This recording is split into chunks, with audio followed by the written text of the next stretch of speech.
At the feet of India's colonial past, Rahul Gandhi lamented the lack of foreign intervention in India's democracy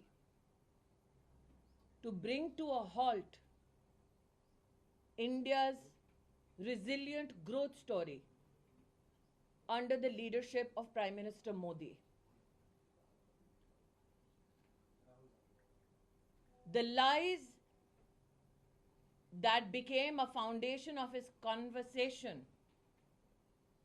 in England were many. He claimed that he does not have access to conversation in Indian universities. That for him was indication of death of democracy. My question today to Mr. Gandhi is this. In 2016, Rahul Gandhi went to an Indian university in the national capital and supported the slogan of Bharat Tere Tukde Honge. Rahul Gandhi further states in his travels to the United Kingdom that democracy is being blown to smithereens. However, this very gentleman in Jammu during the Bharat Jodo Yatra said all is well in India, which was a lie, Mr. Gandhi. Your statement in India or your statement in England? That Rahul Gandhi attacked not only the magnificence of the Indian Parliament, but also the supremacy of institutions such as the Supreme Court of India, the Election Commission of India, is now known to every Indian citizen. I question Rahul Gandhi today that when he helps elect to Parliament a congressman who gives a clarion call to kill people, is that democracy? When the Gandhi family directs congressmen and women to tear papers and throw it at the speaker's chair in the Lok Sabha, is that democracy? When the Gandhi family directs congressmen in Rajya Sabha to tear books, jump on tables, and humiliate the chair of the Vice President of India in Parliament, is that democracy?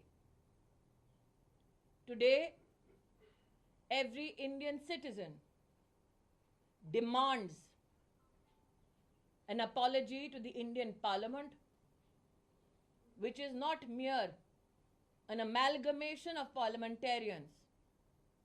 It is the voice of the Indian people. It is the constitutional reflection of the will of the Indian people. It is shameful that Rahul Gandhi, instead of coming to Parliament and apologizing for his undemocratic rant against India, today seeks to be absent from Parliament. Democracy, Mr. Gandhi, is not in peril. The Congress party has been brought to political perish by the people of India for this very behavior that you exhibited against the nation state overseas.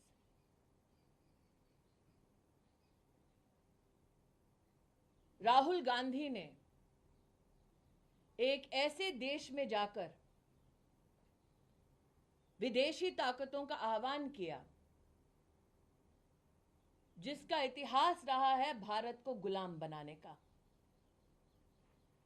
Bharat की लोकतांत्रिक व्यवस्थाओं की धज्जियां उड़ाते हुए राहुल गांधी ने ये खेद व्यक्त किया कि क्यों विदेशी ताकतें आकर भारत पर धावा नहीं बोलती। उनका द्वेष प्रधानमंत्री मोदी जी के लिए भारत के प्रति द्वेष में तब्दील हो चुका है। मैं आज राहुल गांधी से पूछना चाहती हूं, आपने जाकर विदेश में कहा कि आपको हिंदुस्तान की किसी यूनिवर्सिटी में बोलने का अधिकार नहीं, तो 2016 में देश की राजधानी में एक यूनिवर्सिटी में जाकर इस बात तक का आपने समर्थन कर दिया जब नारा लगा भारत तेरे टुकड़े होंगे। वो क्या था राहुल गांधी? अपनी यात्रा में आपने स्वीकार किया जम्मू में 1 महीने पहले कि भारत में शांति है, सौहार्द है। उनको एक ऐसा व्यक्ति नहीं मिला जिसने कहा हो कि उनके प्रति कटुता का भाव है। तो आप झूठ कब बोल रहे थे राहुल गांधी? लंदन में कि हिंदुस्तान में आपने इस बात को भी एक विदेशी संस्थान में चर्चा के संदर्भ में रखा कि आपको अपने लोकतांत्रिक अधिकारों का देश की संसद में हनन होते दिख रहा है।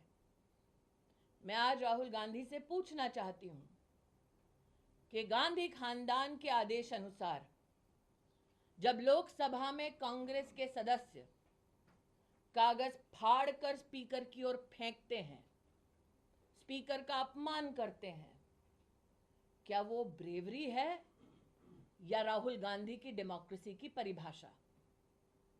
जब राज्यसभा में राष्ट्र के उपराष्ट्रपति के चेयर की ओर, जहां पर उनके प्रतिनिधि विराजमान हैं, कांग्रेस के नेता कागज फेंकते हैं, अपमान करते हैं, टेबल के ऊपर चढ़कर किताबें पटकते हैं, क्या वो डेमोक्रेसी है राहुल गांधी?